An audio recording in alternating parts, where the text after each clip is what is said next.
I want to get this log splitter going.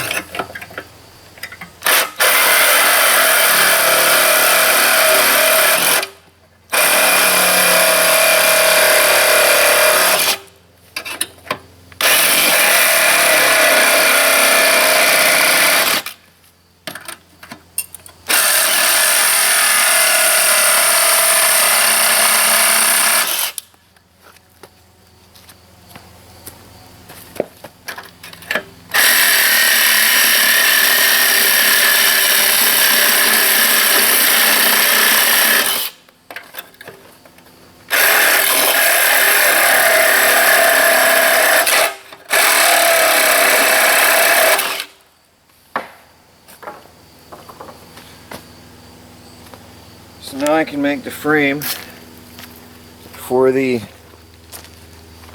engine rest, for the engine to sit on. So I'm going to cut that out of plywood. I had a sheet laying around here. Well, there it is. Cut that out of a sheet of plywood and mount my engine on there. Do that next. I've cut a perfect board for that. I wouldn't say perfect, but I mean I've cut a board to fit it. And now I'm going to get my drill and put some holes in it so I can put some bolts through. I'm going to have to go to town and get some bolts. I'm not sure if I have anything, but I'll see if I have something that'll fit that.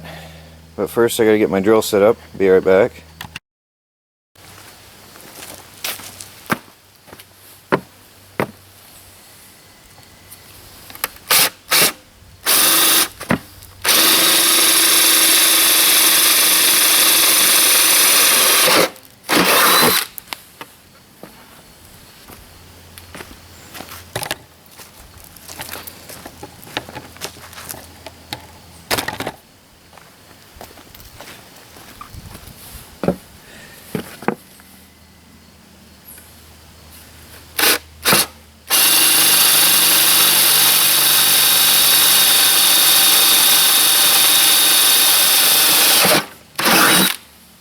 I think I'll put 3 per side on this ends.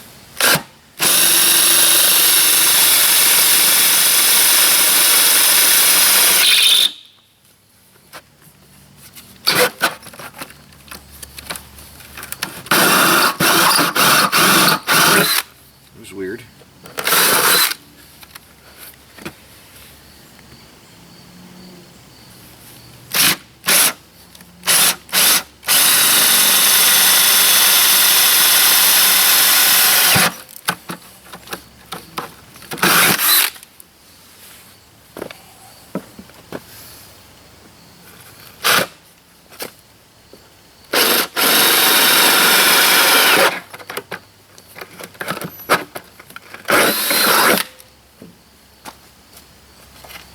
All good.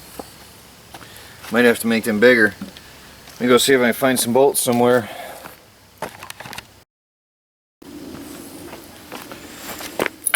So, I think I've got everything together here.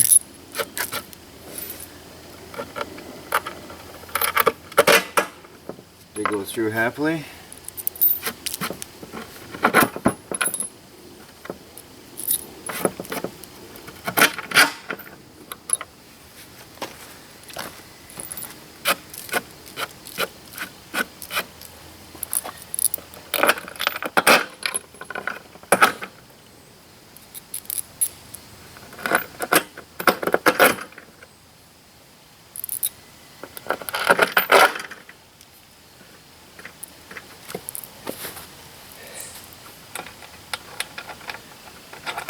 Extra long bolts for the job, but they do it alright. That's all that matters. Now the thing, while I'm restoring this old log splitter, or rebuilding I should say, either way, there was no clutch and no tensioner for the belt, the drive belt. So that leaves me with the question of how I'm going to adjust the motor. And I got a Harbor Freight engine, I should say. I've got a Harbor Freight engine which screws in from the bottom from underneath, so that's going to be a interesting situation, trying to figure out how to hook that up. I'm not quite sure how that's going to work out for me. And I don't have a bolt pattern for it. It came without a box, so I don't have a bolt pattern.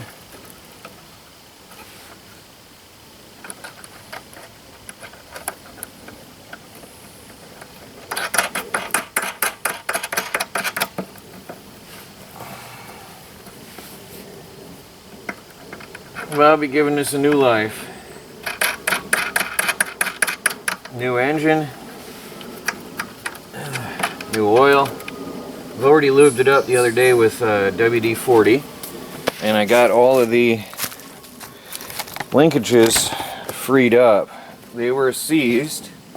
Now everything moves smoothly, which amazes me. I did not expect that. I did not at all expect that. I especially expected the handle to break off down here because it was seized up solid. But I'm quite surprised. Everything moves smoothly. I just can't believe it after all that time. So, I think that's as far as that goes out, yeah. So I've got myself, I've got the piston and the pump and everything here. Now the splitter bar, whatever you call this here, that thing is rested onto the I-beam. So hopefully the engine will be able to break that free once I get this put together. So anyway, now comes a complicated part. Let me go get the engine and show you what my problem is.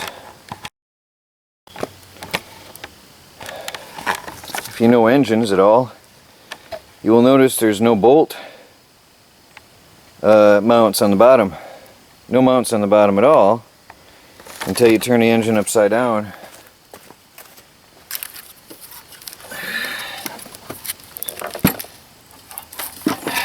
They're on the bottom.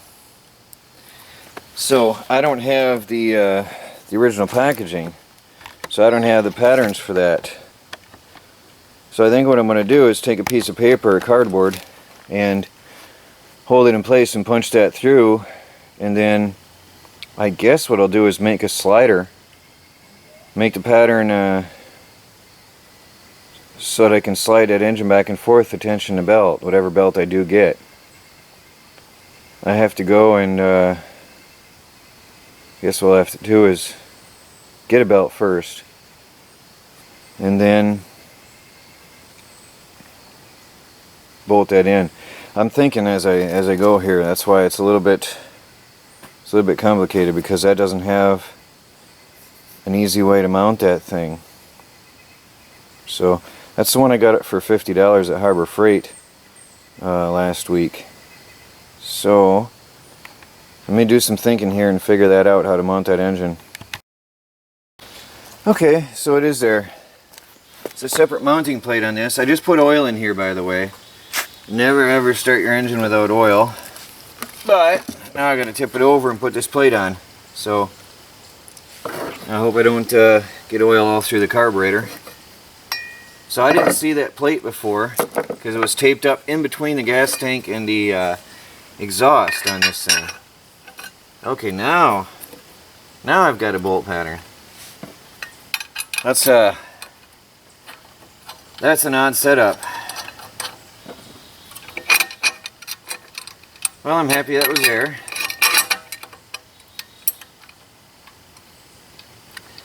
I put oil in it. What I was going to do is just use the belt that came with it for now and hold the thing down with my hand and try to run it. I'm going to do that anyway in a few minutes.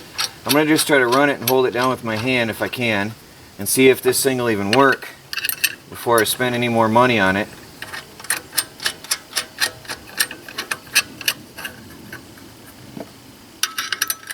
See if this piston or this hydraulic pump will work, and then I'll go get it. It's a little bit low on oil. I'll go get a quart of hydraulic fluid for it and get a proper belt for it. So I'm gonna go get my ratchet set and tighten that up, put some gas in here and see what happens. On second thought, I'm gonna use the original belt and try to get some tension on it and bolt it down. I'm gonna use it temporarily. to get it lined up.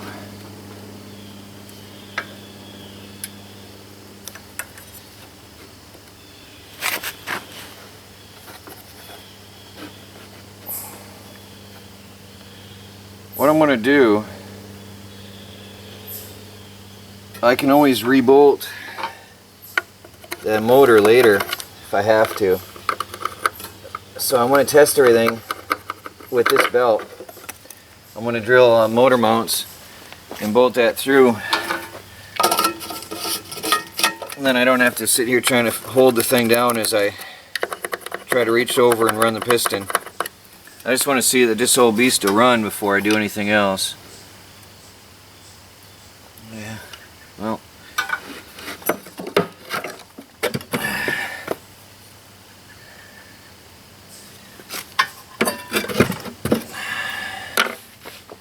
Good thing I kept the drill out.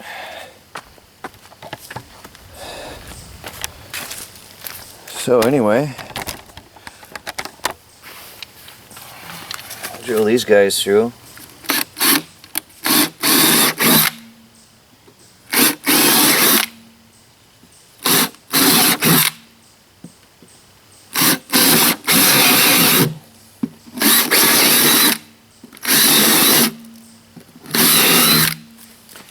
Alright, let me go get some more bolts.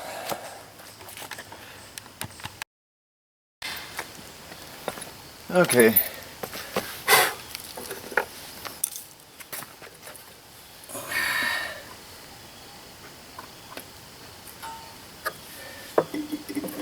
I might eventually want to put a metal plate under here as well. But the original log splitter engine was mounted through hardwood. This is not hardwood, but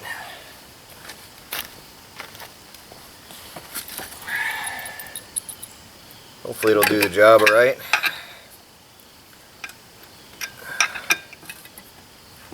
The bolts might be too big.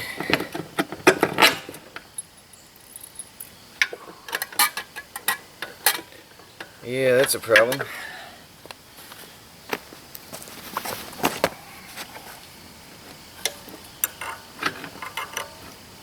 Hate to have to go to town just for a couple bolts. Hope I can get 3 in. Go to town later and then go get the belt.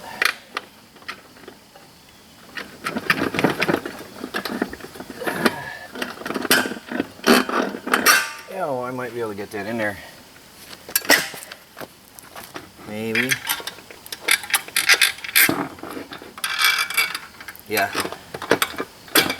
Alright, we're good.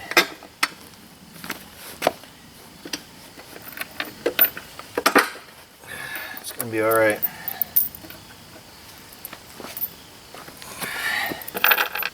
So I'm putting a washer and a nut on the bottom of each bolt.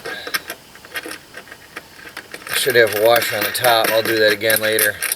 I'll have to re-drill these holes when I get a new belt. This is just for testing. See if this this old pump even works, as I said, before I go too far.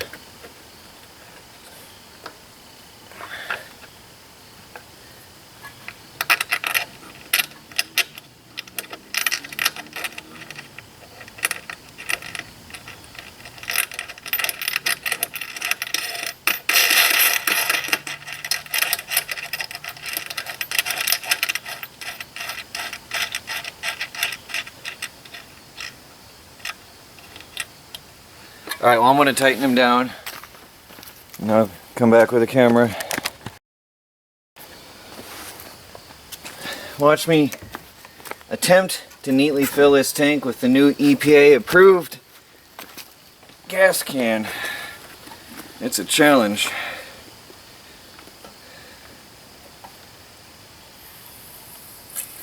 Always splatters out. Guaranteed. Come on, come on.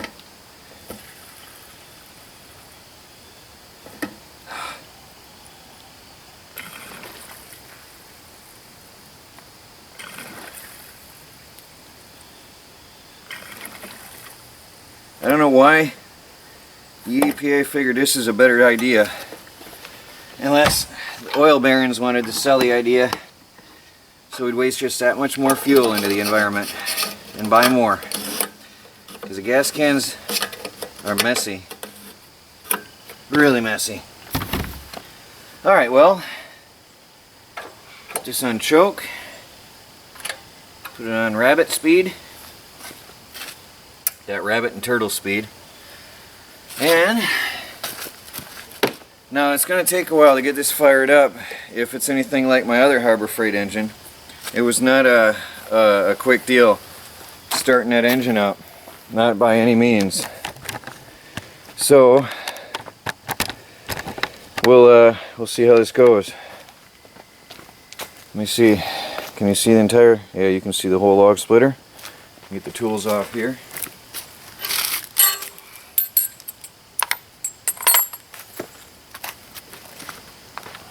Fired up.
So I got myself a log splitter.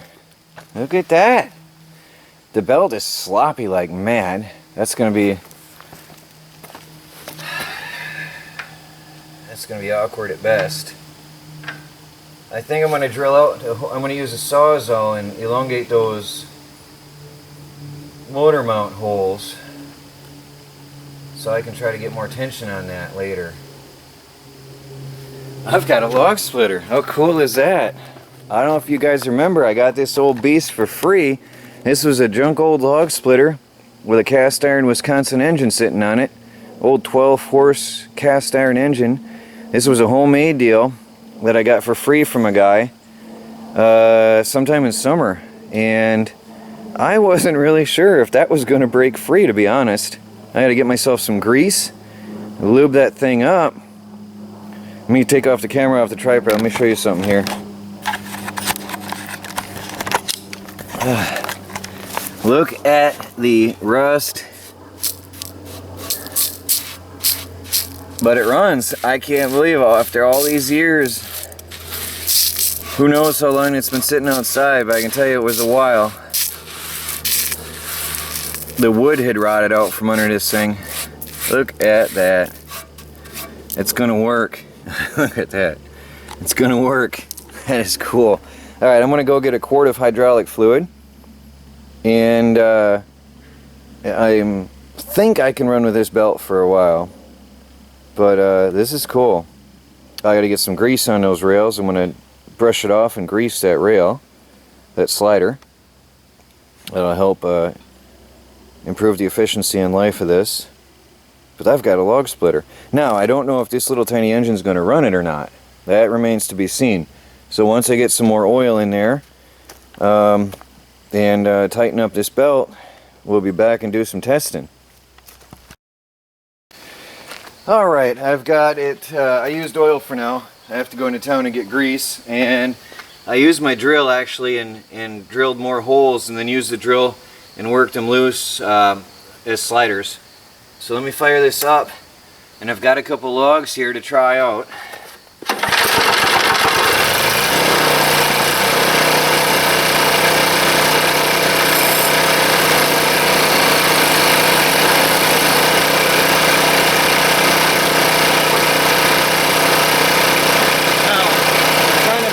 log first.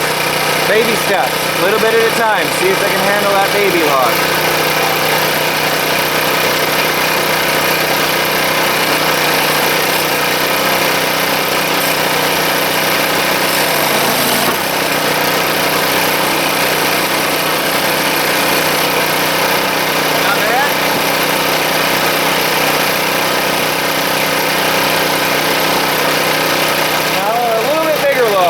Just trying this out a little bit at a time, see what that engine can handle.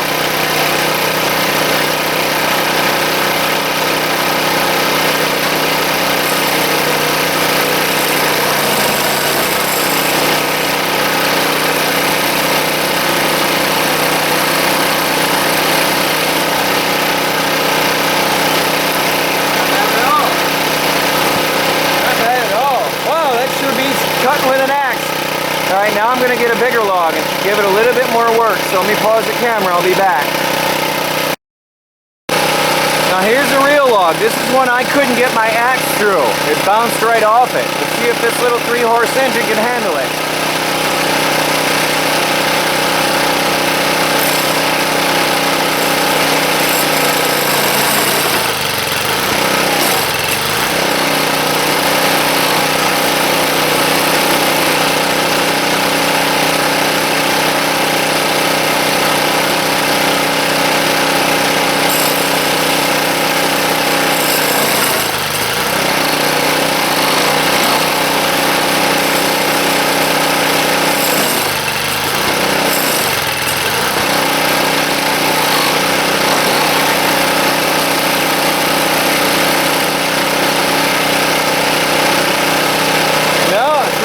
Might not be able to handle that log, so I might need a bigger engine.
I couldn't split that log for anything myself. I tried. My axe was bouncing right off it. That is tough. That's still wicked. Wow. I'm gonna have to actually hit it again. Well, everybody, I've got a log splitter at the off-grid project. Look at that. It works with a little 3-horse engine. Nice. That was my little $50. Hold on a second. And that was my $50 Harbor Freight engine that I got the other day when they, I don't know if you guys remember, some of you guys might be just checking this out just because you were looking at restoring an old log splitter. I got this engine at Harbor Freight because I had a credit due to me, and I had a $65 gift card. This was marked down from $198 down to $50 because it was out of the box, and I had a 20% off discount. So I almost got paid basically to take it away. And the little baby's doing it. 79cc, just about 3 horse. It's doing it. Now, it is a small engine, so as you noticed, I had to be gentle and sort of go a little bit, back off, go a little bit, back off, go a little bit, but it'll do the job. It's going to do the job, I think. And because that, I couldn't split that with an axe. Actually, you might still see my axe marks. I don't know. No, probably not anymore. I had been hitting that, and I couldn't budge it. I couldn't even dent the thing with an axe. That was a hard piece of wood. Well, there you have it. Restored old school homemade log splitter. Now I gotta get some tires on this beast, drive it out to where I'm working on my wood, paint it, and I'm hooked up. I am hooked up for splitting logs this year. No more back-breaking work. This is nice. The off-grid project has a log splitter. Alright. And the cost? Well, if you count $50, actually minus 20%, $45. Total cost.